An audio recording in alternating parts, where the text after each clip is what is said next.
So Ghana's car manufacturing sector is exploding, and we will unpack the real stories shaping this change. I'm coming to you with one of the most exciting developments I've covered in recent months. The latest announcement from the Public Utilities Regulatory Commission is the perfect fuel for this incredible growth. It is a brilliant, forward-thinking move that will accelerate our nation's push into electric vehicles and full-scale vehicle production like never before. On Friday, March 13, 2026, the Public Utilities Regulatory Commission introduced Ghana's very first regulated commercial electric vehicle charging tariff. This historic step comes alongside broader utility pricing adjustments that are set to ease the cost of doing business across the country.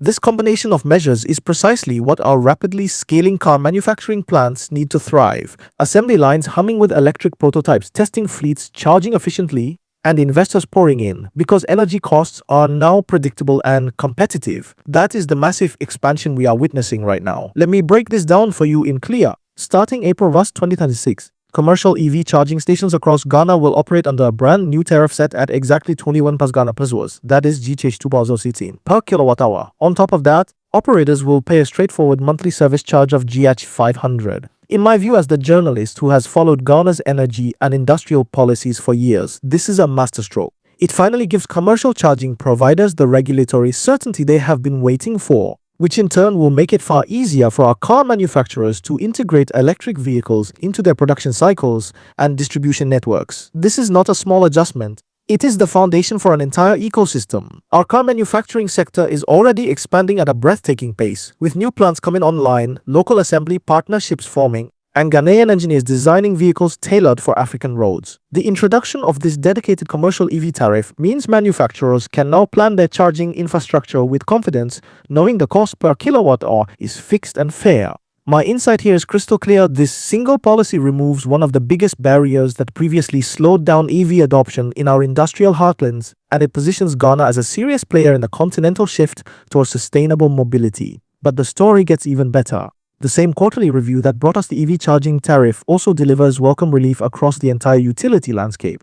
Electricity tariffs will drop by an average of 4.81%, while water tariffs will fall by 3.06%, both taking effect from April 1, 2026. For residential consumers, the reductions range from a helpful 1.66% for lifeline users all the way to 3.63% for higher consumption households. Even more significant for our booming car manufacturing sector is the larger relief granted to medium and high voltage commercial and industrial users, up to a remarkable 15.43% in some cases. Drawing from my deep dives into Ghana's industrial reports, I can confidently say that energy-intensive operations like vehicle assembly, welding, painting, and battery integration will benefit enormously from these cuts. Every percentage point shaved off electricity bills translates directly into lower production costs, higher profit margins, and the ability to scale up manufacturing lines faster than ever before. In my professional assessment, this is exactly the kind of supportive environment that turns ambitious car manufacturing dreams into reality. Ghana's factories are no longer just assembling imported kits, they are now designing, testing, and producing complete vehicles, including electric models, and these tariff reductions are the financial breathing room they needed to expand massively.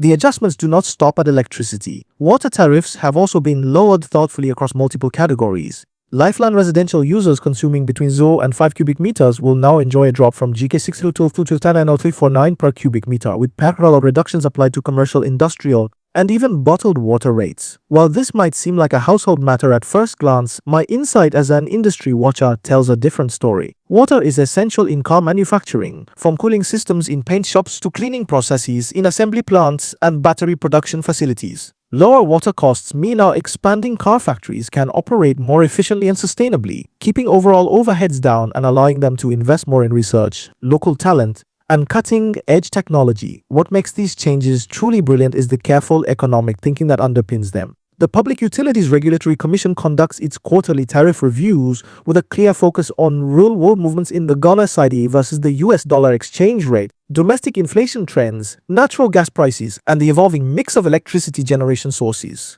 In my years of reporting on these reviews, I have never seen a more balanced approach. The Commission has ensured that tariffs remain responsive to current economic conditions while still protecting the long-term financial health of our utility providers. From my perspective, tracking Ghana's car manufacturing surge, this is pure strategic genius. When energy costs are stable and competitive, investors feel secure putting money into new plants, training programs, and supply chains. Our local manufacturers can now compete on equal footing with international players because their input costs, especially electricity for powering robotic assembly lines and charging test fleets, are coming down at the perfect moment. This is how massive expansion happens, one smart policy at a time, creating a virtuous cycle of lower costs, higher output, and greater innovation. Let us talk directly about the massive expansion happening in Ghana's car manufacturing sector right now. New factories are rising in strategic locations. Local content requirements are being met with pride, and partnerships with global EV brands are bringing advanced technology to our shores. The commercial EV charging tariff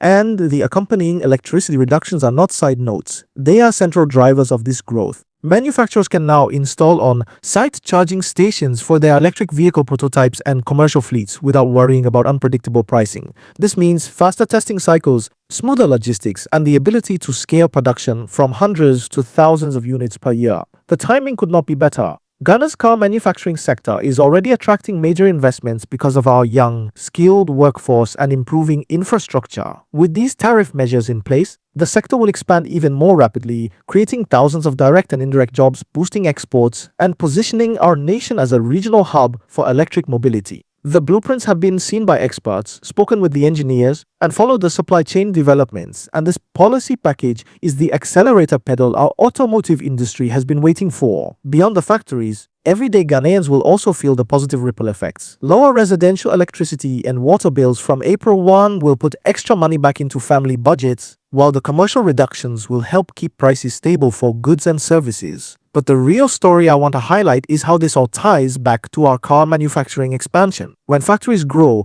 they hire more people, pay better wages, and stimulate local economies. The EV charging infrastructure that will now flourish thanks to the new tariff will also make electric taxis, delivery vans, and personal vehicles more accessible and affordable on our roads, completing the circle from production to everyday use. This moment as a turning point. The Public Utilities Regulatory Commission has delivered a set of adjustments that are not only fair and economically sound, but also perfectly aligned with the massive expansion of our car manufacturing sector. From the first regulated commercial EV charging tariff to the meaningful reductions in electricity and water costs, every element is designed to power progress. Ghana's car manufacturing sector is expanding massively, and policies like these are the reason why. For Ghanaians simply proud, watching the country rise, this is the moment to get involved. The future is electric, the future is local, and the future is being built right here in Ghana. Thank you for watching, and make sure to subscribe, and hit the notification bell so you never miss these exclusive insights. Drop your thoughts in the comments. How do you think these tariff changes will transform our car manufacturing landscape? I read every single one. Until next time, be sure to check this next video out.